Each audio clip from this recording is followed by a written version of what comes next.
Hello and thanks for joining us for this edition of Tech 24. Coming up, big idea, small package. Imagine a keychain that doubles as a smartphone charger and replenishes the battery twice as fast. One young woman has jumped over multiple hurdles to do just that. She'll be our guest today. And later in the program, we'll be comparing the latest e-readers. The Kindle Paperwhite is the newest player on this crowded market. From cost to size to screen lighting, our professional gadget tester, Dhananjay Khatalkar, will be giving us his take on the best in the business.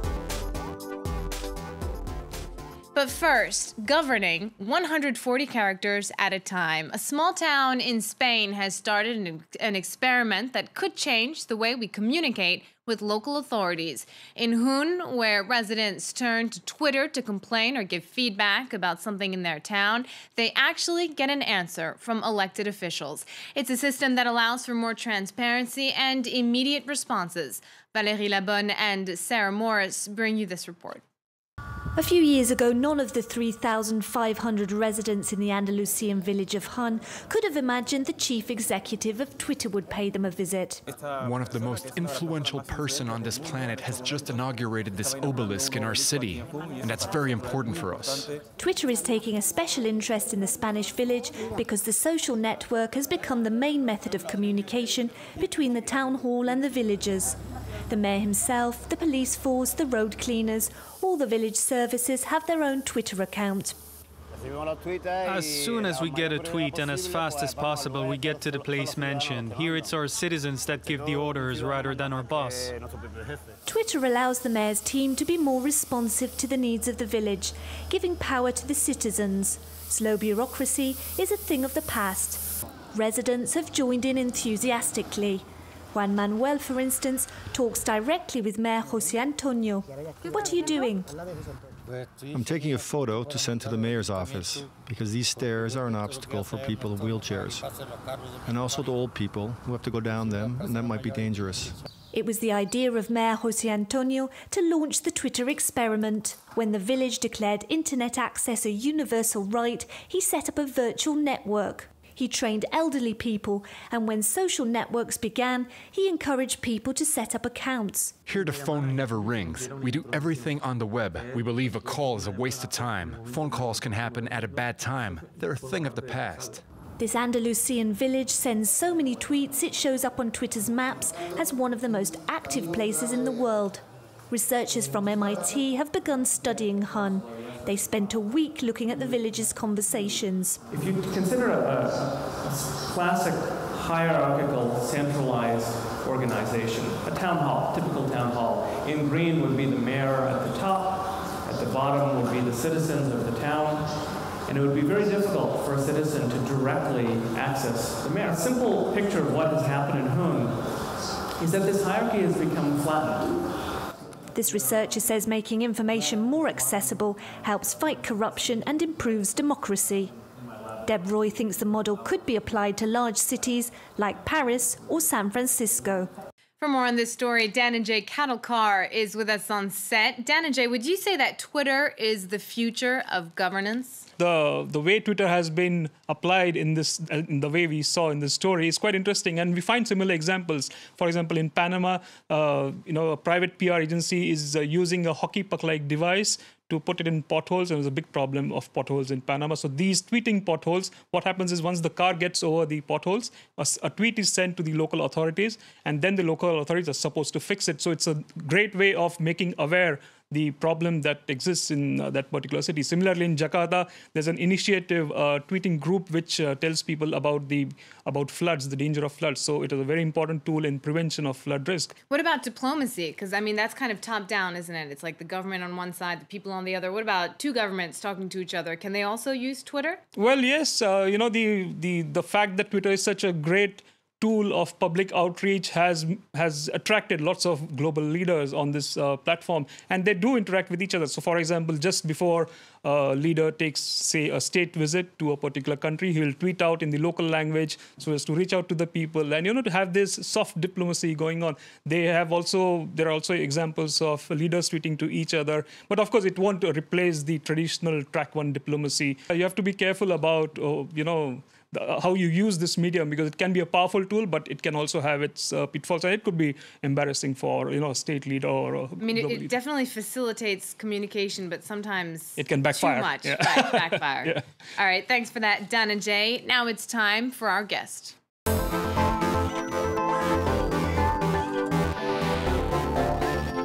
Moving on now, it's the question that's defining our generation. Do you have a phone charger? One young woman and her business partner set out to invent one that's portable, powerful, and charges your smartphone twice as fast. Lama Mansour is our guest today. Thank you for joining us here on Tech 24. Lama, tell us, how does your gadget work? Thank you for having me. Hello.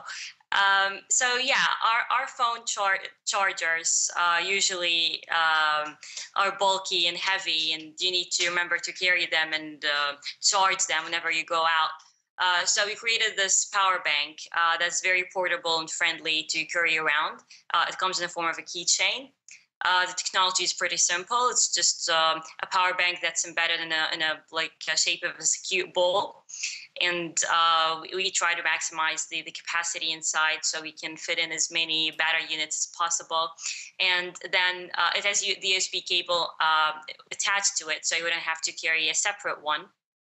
And this USB cable charges your phone 2 times faster than other cables. So do you have to recharge the knot? I mean, how much battery life does this knot give you?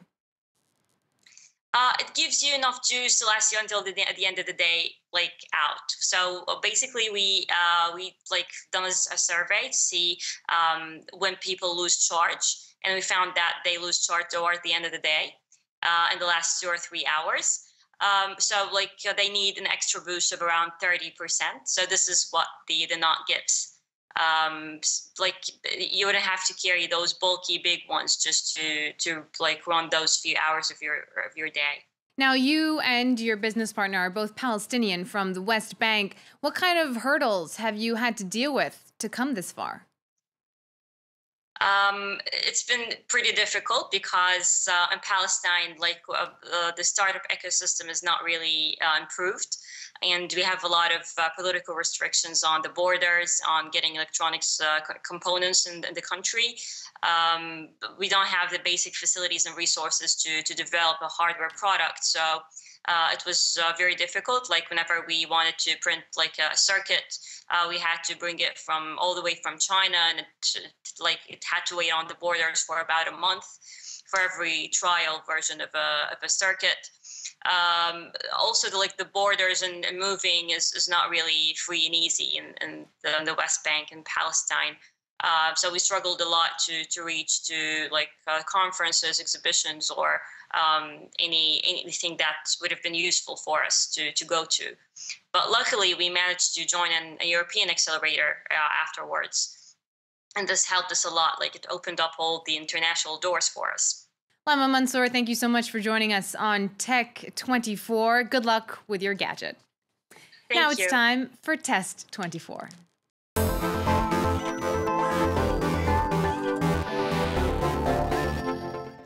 And today we're taking a look at the new Kindle Paperwhite, the latest e-reader from Amazon. Dan and Jay, you tested it. What's it like? Well, Shona, 2 things. First, it has a great resolution compared to the earlier version of the Paperwhite. And second, it's very, very competitively priced. So let's talk about the resolution. This Paperwhite 2015 has a 300 pixel per inch, which is quite a significant leap in the resolution compared to the earlier Kindle. What it helps in doing is that it makes the reading easier. And plus, Amazon has said that it has introduced a new font called Bookerly, which makes reading and even more, it facilitates reading, basically. It makes it even easier. I didn't see much difference. I mean, it looks like a normal... On the eye, you mean? It's easier on the eye. Mm-hmm. That's right. So this is the first major difference in the new version. And the second is the price. It's the 300 ppi screen. Normally, you find it in Kindle Voyage, and the Kindle Voyage is priced on $200. But this comes at $120, so there's a significant, improvement. But there's no. So if they have the same pixels per inch, why is it that one is more expensive than the other? Well, as you can see from here, the Kindle Voyage is built like a tablet. You see the build. It's more. There are angular. There are cuts at the back. It's more ergonomic. More ergonomic, and It's very slim and looks like a proper tablet. While this is the traditional Kindle ebook reader which we are used to. It's not as fancy, it's not as stylishly designed as the Voyage. What other ebook readers are out there? I know that there are a lot, even though I don't read them. Yeah, there are some ebook readers available in the market. One of them is Kobo, which is launched recently. This was supposed to give a tough competition to Kindle because it costs less basically compared to Kindle Voyage. Right. And it has the same features like great screen. You have a big collection of books in its store.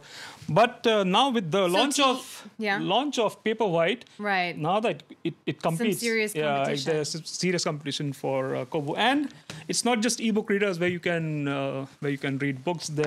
There are apps which you can download on both Android and iOS. One of them is called Glows. So, for example, you download this app on your iPad. Glows? Yeah. Like close with a G? Yeah, iPad or your phone, and you just access the book collection. There are some free books.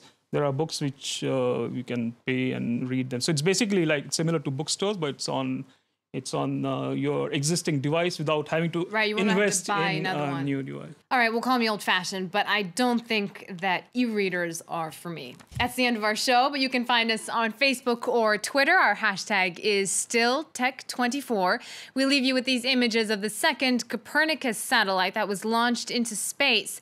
The European Space Agency's newest satellite will allow researchers to study the Earth's environment with higher resolution optical imaging. Policymakers will be able to use that data uncovered by the Copernicus satellites in their environmental and security decisions. This just months before the Paris Climate Conference gets underway. See you next time.